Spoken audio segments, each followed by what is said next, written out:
नमस्कार, मैं रहबर सिबारी। आज का सबसे बड़ा सवाल है, क्या बसपा सुप्रीमो मायावती की राजनीतिक सक्रियता समाप्त होने जा रही है? क्या अब वो पार्टी में सिर्फ राजनीतिक सलाहकार के रूप में ही बनकर रह जाएंगी? क्या अब वो राजनीतिक रैलियों में नहीं दिखाई देंगी?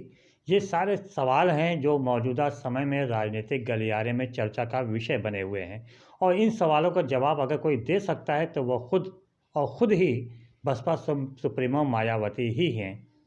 आपको बताते चलें कि बीते दिनों 5 राज्यों में हुए विधानसभा चुनाव में पार्टी को उम्मीद के अनुरूप सफलता नहीं मिली। इसके पश्चात बीते दिनों ही लखनऊ में बैठक की गई, जिसमें 28 राज्यों के राज्य कोऑर्डिनेटर और ज़िला कोऑर्डिनेटर वहां पर इकट्ठा हुए। यहाँ पर अनुमान के अनुरूप, उम्मीद के अनुरूप ही बसपा सुप्रीमो मायावती ने अपना उत्तराधिकारी भी घोषित कर दिया। जैसे कि उम्मीद थी कि वे अपने भतीजों को ही अर्थात परिवार के ही किसी सदस्य को उत्तराधिकार बनाएंगी, और उन्होंने अपने भतीजे को ही अपना उत्तराधिकारी बना दिया। घोषित भी कर दिया कि हमारा उत्तराधिकारी हमारा भतीजा ही होगा। ज़ाहिर सी बात है, संभावना पूरी थी, उम्मीद पूरी थी कि अपने भतीजे को ही बनाएंगे, क्योंकि 5 राज्यों में जो चुनाव हुए उसकी कमान उनके भतीजे के ही हाथ में थी। इसके अलावा बीते दिनों जो उत्तर प्रदेश विधानसभा चुनाव हुआ था, वहाँ पे भी इनके भतीजे के हाथ में ही कमान थी। जो विधानसभा उत्तर प्रदेश में चुनाव हुआ था उसमें मायावती की इक्का दुक्का रैलियाँ ही हुई थी, जिसमें उन्होंने उसमें संबोधन किया था।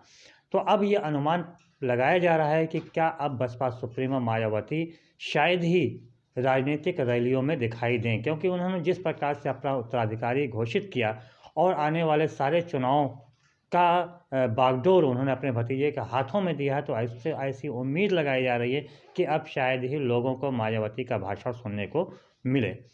इसके अलावा जो राजनीतिक गलियारे में चर्चा का विषय है वो ये भी है कि क्या इंडिया गठबंधन में बसपा शामिल होगी। हालांकि इसको लेकर मायावती ने स्थिति बिल्कुल साफ कर दिया। उन्होंने सीधे तौर पे कहा कि लोकसभा का जो चुनाव है वो अकेले दम पर वो लड़ेंगे, किसी भी गठबंधन में शामिल नहीं होंगे। जाहिर सी बात है, ये शायद उनकी मजबूरी भी हो, क्योंकि जिस प्रकार से केंद्र सरकार के द्वारा इंडिया गठबंधन के जो दल हैं, उनके जो मुखिया हैं या उनके जो विधायक हैं या उनके जो नेता हैं, उनको ईडी, इनकम टैक्स के अलावा अन्य कई प्रकार से उनको परेशान किया जा रहा है, कार्रवाइयाँ की जा रही हैं। तो जाहिर सी बात है, इसको देखते हुए मायावती ने बहुत ही सधा हुआ कदम उठाया है, और किसी प्रकार की उन्होंने कोई घोषणा भी नहीं किया कि वो किस गठबंधन में जाएंगे। हालांकि दबी ज़बान में उन्होंने प्रधानमंत्री नरेंद्र मोदी को बुरा भला ज़रूर कहा, उनके खिलाफ ज़रूर बोली हैं। हालांकि पूरी तरह से खुलकर वो नहीं बोल सकें।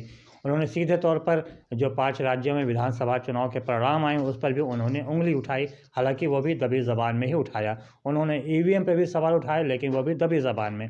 तो ऐसे में ये अनुमान लगाया जा रहा है कि शायद संकेत है कि वो इंडिया गठबंधन में शामिल हो जाएं, लेकिन ऐसा तभी हो सकता है जब चुनाव करीब आए।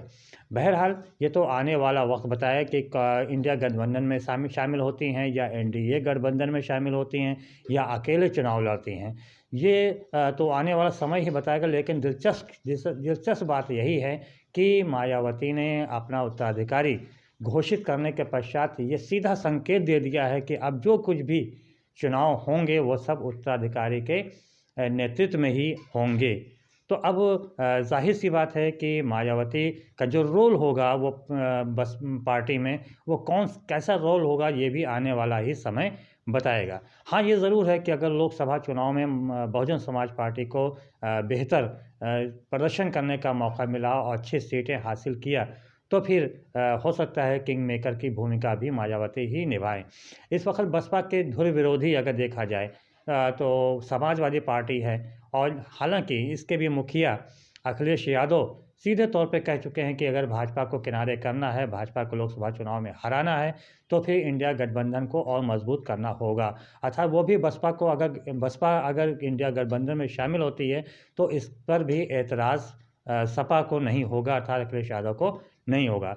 लेकिन बस बहुजन समाज पार्टी की नज़दीकियाँ जिस प्रकार से कांग्रेस पार्टी से या फिर राहुल गांधी के से हो रही है, उसको देखते हुए ये अनुमान लगाया जा रहा है कि फरवरी तक, अर्थात चुनाव से चंद दिनों पहले तक मायावती ये घोषणा कर सकती हैं कि वो इंडिया गठबंधन का हिस्सा बनने जा रही हैं। बहरहाल तो आने वाला वक्त ही बताएगा कि आखिर होता क्या है। बहरहाल तो फ़िलहाल जो इंडिया गठबंधन की बैठक भी आगामी दिनों में होने जा रही, जहां पे सीटों के बंटवारे को लेकर बातचीत होगी। अब ऐसे में अगर बसपा गठबंधन में शामिल नहीं होती है तो जाहिर सी बात है उत्तर प्रदेश में कांग्रेस और समाजवादी पार्टी के अलावा जो अन्य छोटे दल हैं उनके बीच सीट का बंटवारा होगा। तो अब अगर फरवरी माह में बहुजन समाज पार्टी गठबंधन में शामिल होती है तो उसको किसकी सीट काट कर कैसे सौंपी जाएगी, ये भी देखने वाला होगा। बहरहाल आप भी देखिए, हम भी देखते हैं। फिलहाल रहबत तिवारी को दीजिए इजाज़त। बहुत बहुत धन्यवाद। जय हिंद, जय भारत।